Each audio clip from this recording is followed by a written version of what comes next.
Stefán, hvernig var að koma aftur í landsliðshópinn? Bara stemming sko, ánægður að koma tilbaka. Hvernig var að fylgjast með íslenska landsliðinu í janúar? Þetta er náttúrulega bara aðeins öðruvísi að vera heima og maður er bara meira stressaður eitthvað að horfa þetta heima. En maður bara ánægður með strákana og bara ánægður með ánægðum sem þið náðu á þessu stórmóti. Hvernig er skrokkurinn á Valencia? Hann er bara mjög góður sko. Það er búið mikið álag núna en síðustu vikur en maður er búinn að ná sér upp úr þeim og bara sprækur og tilbúin í þessi tvo leikina heima sem við erum að spila móti Svíþjóð. Langt síðan að koma jafn stórt þó hérna heim að spila æfingarleiki móti Íslandi. Hvernig er að koma í svona landsliðsverkefni á miðju sísóni í æfingarleiki? Ertu ekki feina að þetta sé alltaf Svíþjóð heimavöll en ekki að vera að fara eitthvað í Austur-Evrópu?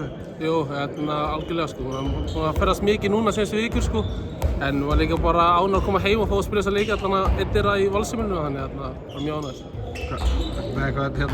Ertu með eitthvað to-do á listanum hérna fyrst þú komin heim? Já, hann var alltaf með eitthvað að skoða en maður þarf kannski bara að bíða með svona eitthvað að þessu þangað til að verkefnið er búið. Þú ert að vera samningslausi á þínu félagi núna eftir tímabilið, er það ekki rétt? Jú. Hvernig er framhaldið? Hvað er í gangi? Við erum bara að skoða núna bara hvað hentar mig best. Við erum bara að sjá, það er alltaf að vera mikla breytingar næsta ári.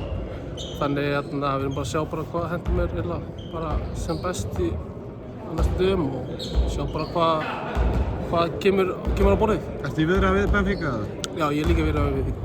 Finnst þér líklegt að vera áfram eða ertu að langar að fara að breyta þess til eða? Bara bæði og sko.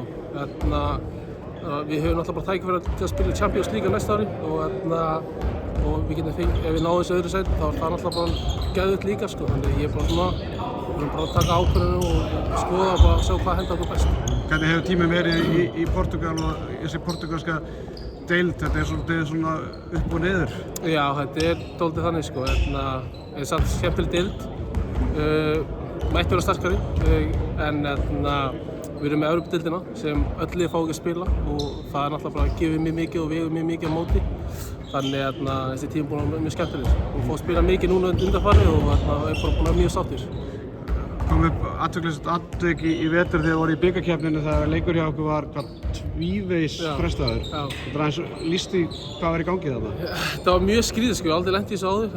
Við fórum til Norður Portúgals og vorum að spila undir Eseitir á Vanga og það var svo mikil hraki út á stormunum sem urði í Portúgal og það var bara ekki hægt að spila. Það var að spila á skautasvelli. Þannig við fórum þangað og reyndum að spila, það var bara ekki hægt. Þannig að leiknum var frestað og svo komum við aftur þangað 2 dögum seinna og það var bara ekki hægt og þá var bara að gefa okkur sigurinn. Þá unnum við bara 15 Sennilega eitthvað sem að þú er aldrei lent í áður og bjóst ekki að lenda í? Nei, alls ekki. Maður er bara, þegar maður er búinn að spila úti og búinn að spila bara mörgum stöðum kemur bara óvart hvað umgjörðin og gæðin heima eru bara til prýðis sko. Og hvað, bara þið unnið leikinn það bara 10-0 eða eitthvað svona? Já, 15-0 og ég er með 15 mörk.